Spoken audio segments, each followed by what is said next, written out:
السلام علیکم۔ کراچی میں سرد ہواؤں کے ڈیرے، حد نگاہ متاثر، خطرناک ترین بارشیں کب ہوں گی؟ محکمہ موسمیات کی بڑی پیشگوئی۔ کیا آپ حالات حاضرہ سے آگاہی حاصل کرنا چاہتے ہیں؟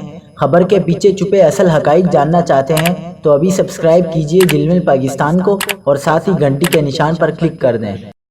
آپ کو بتاتے چلیں کہ محکمہ موسمیات نے آنے والے دنوں میں سرد ہوائیں چلنے اور سردی کی شدت میں اضافے کی پیشگوئی کر دی ہے۔ محکمہ موسمیات نے آئندہ 24 گھنٹے میں کراچی، کوئٹہ، لاہور، اسلام آباد، پشاور سمیت ملک کے بیشتر اضلاع میں کہیں موسم خشک تو کہیں سرد رہنے کی پیشگوئی کی ہے، جبکہ پنجاب کے میدانی علاقوں میں دھند چھائے رہنے کا امکان ہے۔